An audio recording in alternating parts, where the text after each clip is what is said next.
C'est au pied de ta croix que je trouve le réconfort.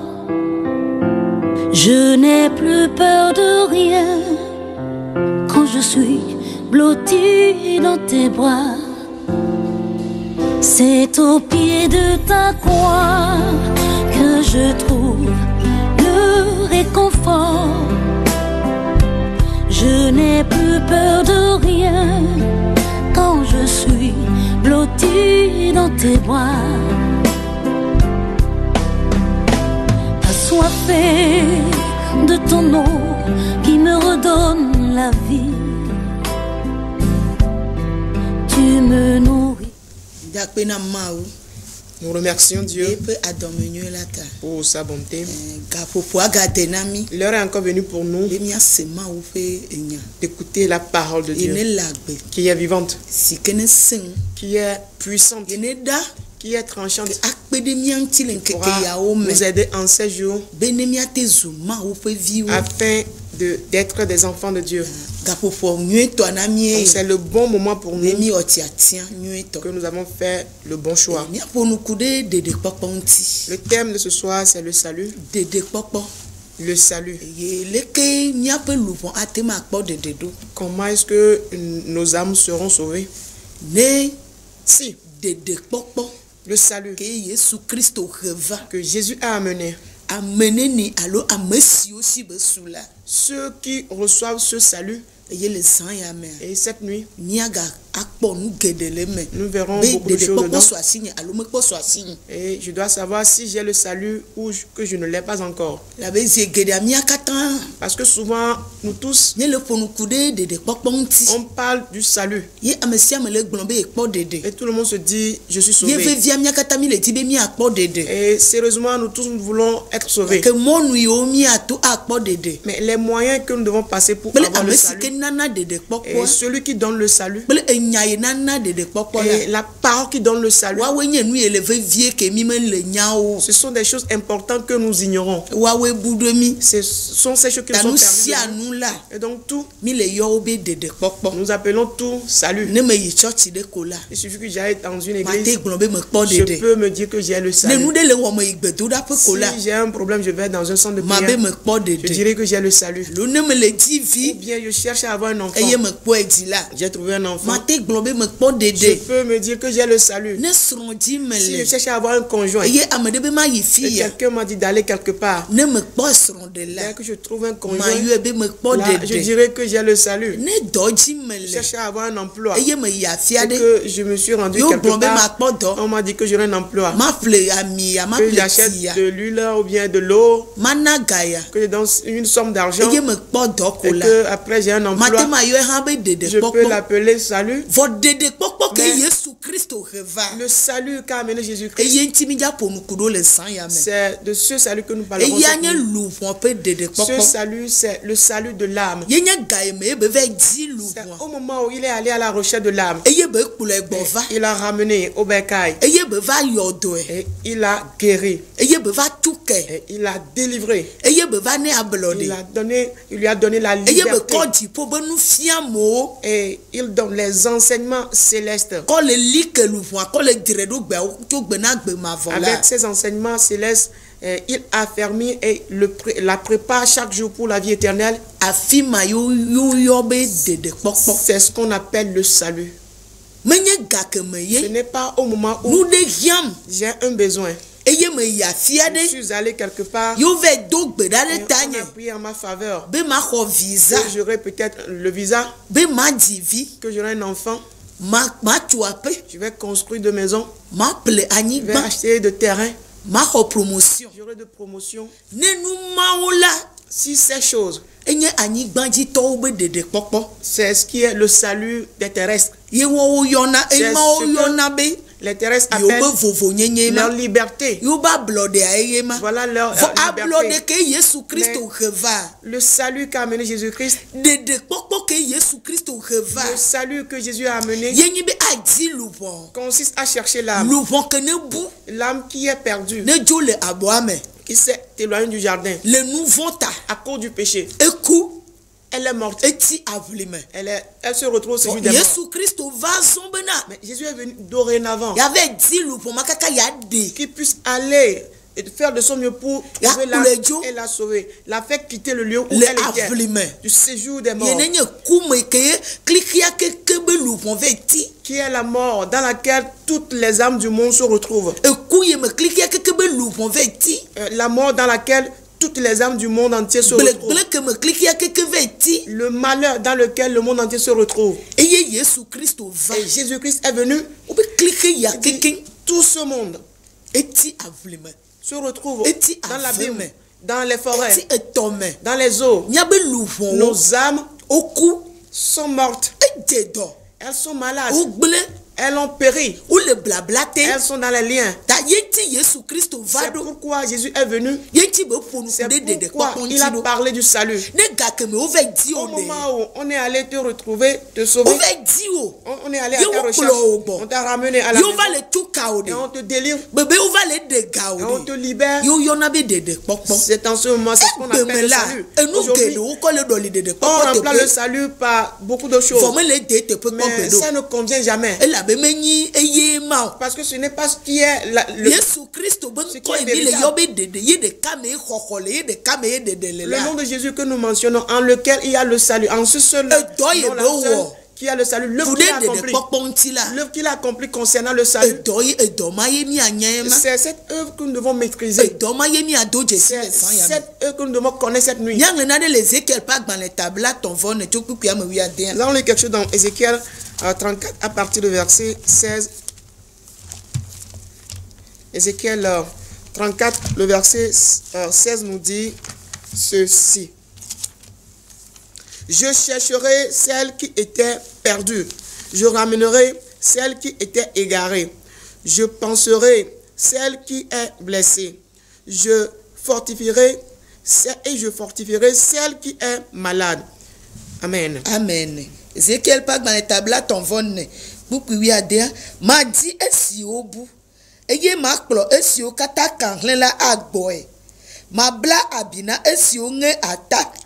Eye ma donse esi o fen la me gble. Ma kpo esi o dami. Ble esi o fen la me se la ta. Eye ma nyi o abe alesi je ene.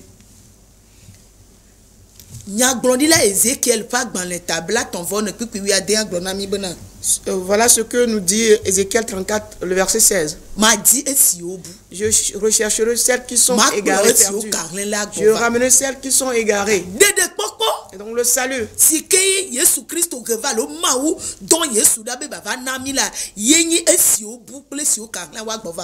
Oui, le salut que Dieu a envoyé Jésus nous donner consiste à aller chercher, à ramener à la maison celles qui étaient perdues, celles qui étaient égarées. Pensez ceux qui ont des plaies. Parce que le lieu dans lequel nous étions égarés, les morts dans lesquels nous sommes, les maladies dans lesquelles nous nous retrouvons, c'est Jésus seul qui est le guérisseur des âmes. C'est lui seul qui est le libérateur des âmes. Un médecin ne délivre pas l'âme, ne guérit pas l'âme. Aucun marabout ne peut guérir une âme. Tu peux aller chez lui pour chercher à avoir de l'argent. Tu peux aller chez lui pour trouver, pour chercher à avoir un emploi. Mais il ne peut jamais te donner le salut. Il n'y a aucun sur cette terre qui pourra te donner le salut. Aucun grand dignitaire, aucun roi, aucun président ne peut nous donner le salut. Aucun savant ne peut nous donner le salut. Ça, c'est une vérité incontournable. Dieu qui a créé ce monde et il a donné son fils unique, il l'a envoyé dans Jean 3, verset 16 à 17. Il a tant aimé le monde. Il a donné Jésus-Christ, il a envoyé Jésus. Quiconque croit en lui ne périra pas, mais plutôt il aura la vie éternelle. Celui-là dit, lui qui ira à ta recherche, à cause de la vie éternelle, il ira te chercher et te ramener. marabout de que maté aucun marabout ne peut le faire. Aucun féticheur ne peut. Dit aujourd'hui, on peut aller chez les féticheurs, cherchant à avoir un enfant, cherchant à avoir un conjoint, cherchant à avoir de la promotion, cherchant à avoir un emploi. Mais nous sommes toujours dans la mort. Nos âmes ne sont pas encore sorties de la mort. C'est pourquoi on peut constater en ces jours, en des lieux où nous avons reçu ces choses, on subit des morts. Prendre des morts subites. Mais nos âmes ne pourront pas être sauvées. L'âme ne peut avoir la vie éternelle dans de telles morts. Parce que nous livrons nos âmes. On livre nos âmes. Mais Jésus-Christ lui est venu qu'il puisse sauver les âmes. Il va les ramener. C'est la parole qui nous dit qu'il va les ramener. Qu'il ira les chercher, les trouver. Le but du salut, qu'on puisse te chercher, qu'on te trouve, te ramener. S'il ne te trouve pas, il ne peut pas te ramener. Il faut qu'on te trouve. Aujourd'hui, on ne nous trouve pas. On ne nous a pas encore ramené. Comment est-ce qu'on pourra penser nos plaies? Comment est-ce que nous aurons la guérison? Comment est-ce que nous pourrons avoir la libération? Comment pourrons-nous avoir la liberté? Comment est-ce que les enseignements qu'a amené Jésus-Christ, qui est la puissance, pour nous affermir, affermir notre salut. C'est pourquoi on s'égare davantage. Tu vas dans une église, tu t'égares de plus là. Tu vas dans un centre de prière, tu t'égares plus. Parce que personne ne comprend rien du tout. Personne n'arrive à maîtriser ce qu'on appelle le salut. Lui ne peut procurer le salut. L'eau non plus. Un pasteur ne peut donner le salut. Une seule personne qui donne le salut, c'est le Sauveur Jésus-Christ. C'est en ce nom-là qu'il y a le salut. C'est lui qui dit qu'il ira nous chercher, nous ramener. Nous qui étions égarés. La raison pour laquelle quand il a envoyé ses disciples, dans Matthieu 10, à partir du verset 6, il dit d'aller vers les brebis égarées de la maison d'Israël. Ceux qui sont égarés, ceux qui sont élus des âmes importantes pour Dieu, mais qui sont égarés. Le serpent les a drainés ailleurs. La sirène, la sorcellerie les ont amenés ailleurs.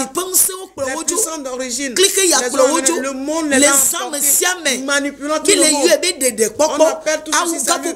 Mais l'heure a sonné maintenant que nous puissions comprendre le salut, le connaître. Nous sommes arrivés à le maîtriser, que le salut c'est ceci.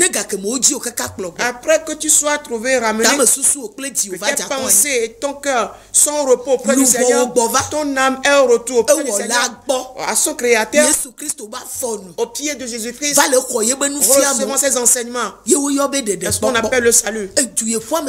La course à laquelle tout le monde se livre aujourd'hui, le salut. Si je vais ici, je vais là-bas. J'écoute l'autre chose. Ce n'est pas tous les raisons qui constituent de telles paroles ne sont pas. De telles paroles ne te guérissent pas. De telles paroles ne te guérissent pas. La guérison divine, elle existe. Il y a la libération divine. Il y a la délivrance divine. Des enseignements profonds, divins. Il y a la liberté, l'affranchissement divin. Lorsque tu remarques cela, dès que tu trouves de telles choses, tu seras sur place. Ton âme sera affermie. Le Sauveur, c'est lui qui va guérir l'âme. Tous ceux avec quoi on remplace le salut, nous ne pouvons jamais avoir de telle guérison. On ne peut jamais avoir de tel salut. Le but de Jésus-Christ, il est né, il est venu. Dans Matthieu 1, le verset 21, il va délivrer son peuple du péché, lui donner le salut. Donc si tu n'es pas délivré du péché, tu es toujours dans la mort. Tu es toujours au désert. Et tu n'es pas encore sorti de là. Qu'est-ce qu'on nous appelle salut? Que nous sommes sauvés. Le temps se complique. En observant bien les choses, la seule chose dont on a besoin, c'est le salut. C'est le salut qui est le besoin. les Écritures nous que ceux qui vont persévérer jusqu'à la fin, c'est eux qui seront sauvés. Dans Matthieu 24, à partir du verset 12. Quand tu écoutes la parole en ce moment, et que tu n'entends pas tout vent de parole, tu n'auras pas le salut. Mais la seule parole qui donne le salut, c'est la parole qui sort de la bouche de Jésus-Christ. La parole dans laquelle tu vas réaliser elle va te délivrer du péché. On produit des miracles, mais on se retrouve dans le péché. On donne des prophéties, mais on se retrouve toujours dans le péché. En quoi on se marie, mais on se retrouve toujours dans le péché. Tu vas chercher une autre.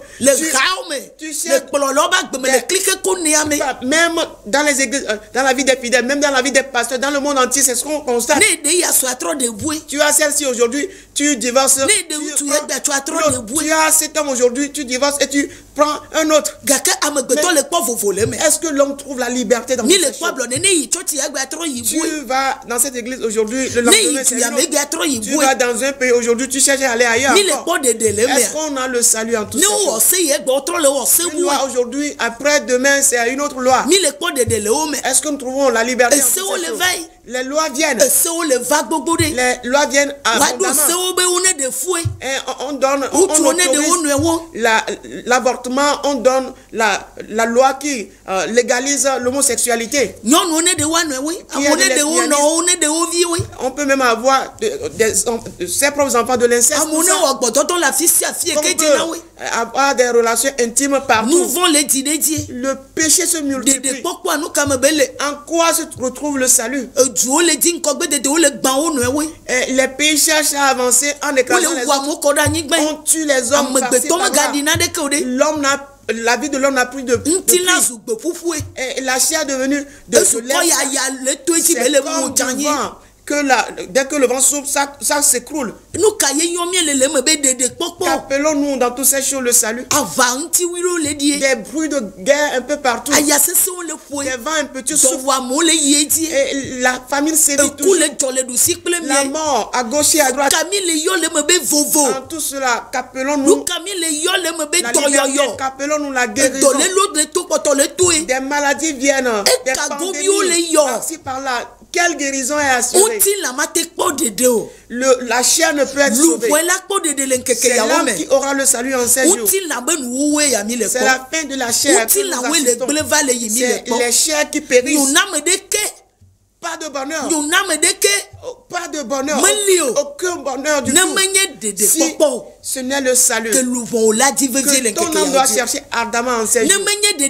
Si ce n'est pas le salut, être dans l'église ne signifie pas que nous avons le salut. Connaître un pasteur ne signifie pas que j'aime mon salut. Le nom en qui il y a le salut quotidiennement. La parole concernant le salut quotidiennement qui guérit mon âme. Chaque jour, qui délivre mon âme chaque jour, qui donne la liberté à mon âme chaque jour, l'enseignement qui affirme mon salut chaque jour. Est-ce qui fera que mon âme va se réjouir en 7 ans que j'ai le salut? Nous lisons, quand nous lisons dans Luc 15, le verset 3 à 10, Jésus dit, celui à la fin de Calais qui a 100 brebis et que une vient d'être perdue et il est allé à sa recherche abandonnant les 99. Lorsqu'il fait cette tour, il retrouve la brebis, la seule. Il la ramène avec joie, la mettant sur son épaule. Le temps dans ceux qui auront une joie, une assurance, une espérance, c'est celui-là qui veut avoir le salut. Celui qui veut être délivré du péché qui est la mort, qui a pris toute la terre en captivité, dans laquelle, qui est l'enfer, dans laquelle l'homme va se retrouver sans pouvoir voir la face de Dieu. C'est lui seul qui pourra se réjouir. Les terrestres ne peuvent plus nous procurer la joie en 16 jours. Les terrestres ne pourront plus nous procurer la joie. Et donc si l'unique qui est perdu est trouvé, ramené, il va les ramener. Qu'elle est ramenée? C'est ce qui est la source de la joie au ciel. De la même façon, s'il y a un seul pécheur, quand on l'a sauvé, on est allé à sa recherche et on l'a guéri, on l'a délivré, on lui donne la liberté, on lui donne des enseignements. Ce qui est la source de la joie au ciel. Il n'est pas dit ici que quand quelqu'un trouve de l'argent, construit des maisons, quelqu'un de quelqu'un se marie, qui a la joie au ciel. C'est plus précieux que tout ce que nous cherchons sur la terre. Si tu ne le possèdes pas, rien ne peut s'ajouter.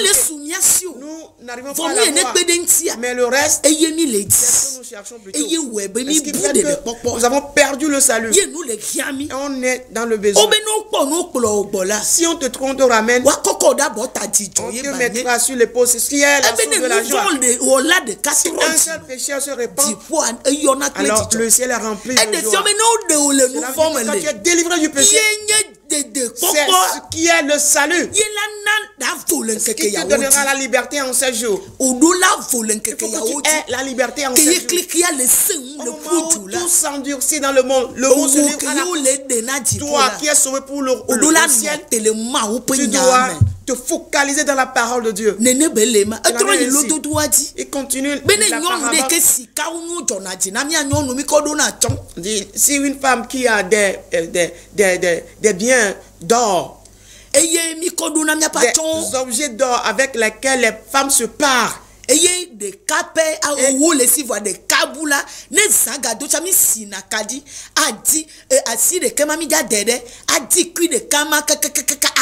à supposer que cette femme a 10 objets d'or et qu'elle a perdu un de ces objets, qu'est-ce qu'elle va faire? Elle va allumer la lampe, cherchant par tous les moyens de retrouver cet objet d'or. Lorsqu'elle le trouve, il va informer ses voisines. Il a trouvé ce qu'il a perdu et elle a la joie. Et donc notre âme qui était perdue, elle est précieuse pour Dieu. Quand il trouve nos âmes, c'est ce qui est notre joie et sa joie. Si ce n'est pas le cas, en 16 jours, nous n'avons aucune liberté.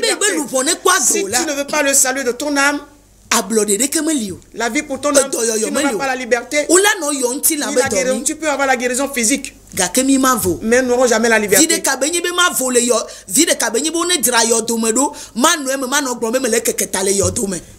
est ce profil-là de dire qu'on prenne soin de mon tombeau, que là je dis j'ai l'extension dans mon tombeau, j'ai la paix dans mon tombeau. Voilà notre état. C'est pourquoi Ézéchiel 37 dit qu'il est venu au désert. Il doit ouvrir nos sépulcres. Il dit qu'il doit ouvrir nos tombeaux, parce que nos os sont desséchés. Nous sommes morts au désert. On se retrouve dans les cimetières. Nous sommes dans les tombeaux. Aucune parole de salut ne nous parvient. Nous sommes gardés dans nos morts. On nous dit que nous sommes bénis. Qu'est-ce qu'on nous bénit? Dieu, est-ce qu'il bénit la chair? Mais plutôt l'âme. Si on ne trouve pas ton âme, si la personne ne trouve pas ton âme, qu'est-ce qui sera la bénédiction qu'il te donnera? Si la personne ne te ramène pas et il se réjouit, qu'est-ce qui sera la bénédiction qu'il va te donner? L'âme qui est perdue, c'est pour cela qu'il a envoyé Jésus dans toute sa souffrance. Pour qu'il a envoyé Jésus. Si il ne trouve pas, on ne trouve pas ton âme, qu'est-ce qu'il pourra te donner? Mais aujourd'hui, la chair, on lui donne l'opportunité. Mais nos âmes sont au désert, au séjour des morts, dans les tombeaux. Elles se retrouvent dans les cercueils. Nous sommes morts. Nous sommes morts. Et davantage. Parce que tous les lieux où nous nous retrouvons, on s'asseye. Ce sont des déserts. Mais Jésus-Christ, son objectif c'est de nous chercher, de nous ramener. Je te rassure qu'aucun féticheur ne pourra aller chercher. Quelqu'un qui prie beaucoup ne pourra aller te chercher. Lui va te dire, mais tu vas réussir. Mais tu es béni. Tu es béni. Tu vas pas vouloir aller au désert. Tu vas pas vouloir aller au cimetière. Ou sinon, ceux qui cherchent à avoir de l'argent, pas des moyens, qui vont aller chercher des autres. En faire leur argent. Mais Jésus, lui, il est allé là pour chercher ton âme. Te ramener. Ramener ton âme. Te guérir. C'est très important pour Jésus. Il nous donne la parole. Les choses avec lesquelles on remplit le salut ne peuvent jamais donner le salut. Ce qui fait qu'aujourd'hui nous faisons quérir. Mais lui, il va à notre recherche. Qu'on revienne à lui tout simplement. Qu'on revienne à la maison. Il nous appelle des brebis égarées, des âmes égarées. Il sait que nous sommes égarés. Et donc les paroles que nous devons écouter, que la parole nous ramène. Quand tu es égaré, celui auprès de qui tu te retrouves, il ne te donnera pas du bien. Parce que tu ne lui appartiens pas. Satan pourra-t-il nous donner du bien? Sommes-nous Satan qui a pris corps. Il se révèle de différents corps pour se dire qu'il est évangéliste, il se dit qu'il est prophète, il se déguise en âge de lumière. Lui, pourra-t-il nous donner de bonnes choses? Observe des prédications qui sortent. Tu vas écouter que viens prendre. Viens t'asseoir pour avoir le salut. Jamais cela, mais on te dira que c'est le salut. C'est de cette façon que Satan est venu. Mais Jésus, lui, il est là pour te sauver. Ça ne dépend pas de la situation dans laquelle tu es. Ça ne dépend pas du péché dans lequel tu es. Ça ne dépend pas de la mort dans laquelle tu es. De la main de Satan où nous sommes. Ce n'est pas des puissants qui nous prennent en captivité, nos puissants d'origine qui nous prennent en captivité. Jésus lui s'est déjà donné afin de nous sauver. C'est lui qui dit qu'il ira dans nos recherches, nous ramener, pour nous penser les plaies, veiller sur nous, nous nourrir. En ces jours, ce sont ces choses qu'on doit faire à ton âme. Il faut qu'on nourrisse ton âme. Si ton âme n'est pas nourrie, tu seras égaré. Les temps se compliquent. Les temps se compliquent. Mais étant dans la mort, on évolue ainsi. Nous n'arrivons pas à voir la différence. On cherche plutôt des choses qui vont plus nous mener à la mort. Des choses. Une fois consommé aujourd'hui, on va finir par mourir. Ce qu'on va consommer aujourd'hui peut finir à la perdition. La marque qu'on va recevoir nous retrouver dans personne ne veut qu'on mentionne encore la vie éternelle. Parce qu'on ne la voit pas. Mais des choses qu'on voit instantanément. C'est des choses là que nous cherchons. Mais Jésus ne prête pas attention à ces choses. Il ne se retrouve pas dans ces choses. Il ne se retrouve que dans ce qui va nous donner le salut. As-tu le salut?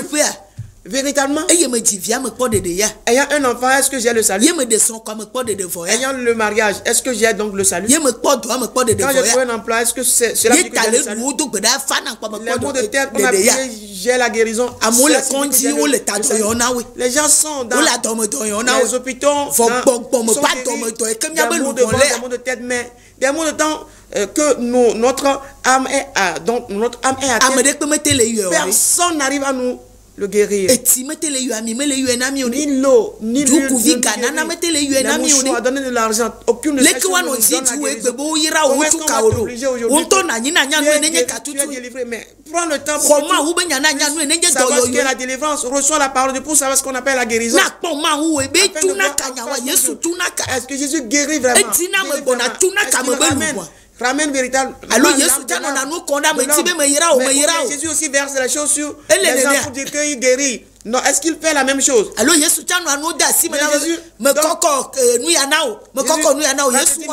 te donne ceci. Jésus fait ainsi. Nous pouvons avoir la liberté et le salut en aucune de ces choses. Il n'y a pas la liberté dans ces choses. La seule chose dans laquelle il y a la liberté, c'est la foi en Jésus-Christ, le Seigneur. C'est lui qui va te sauver.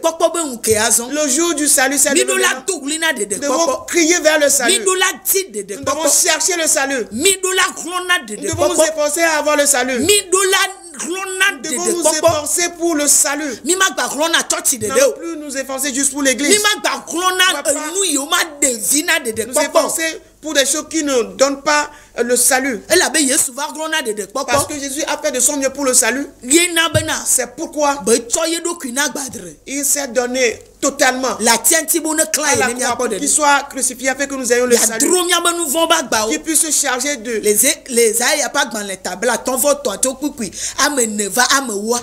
qu'il se charge de nos péchés dans Ésaïe 53, le verset 4 jusqu'à 6. Jusqu'au verset 10 plutôt, afin de nous donner le salut.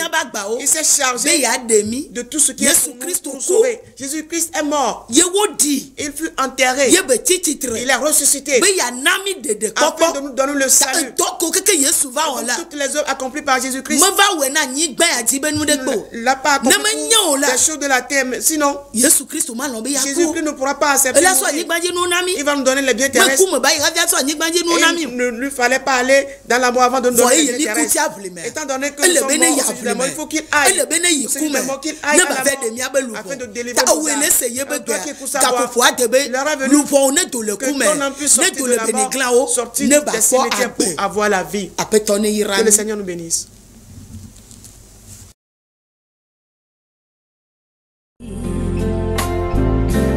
Avec ton pain de vie, la douceur de ta voix, je ne m'en lasserai pas. Quand tu me parles, je t'entends et je crois.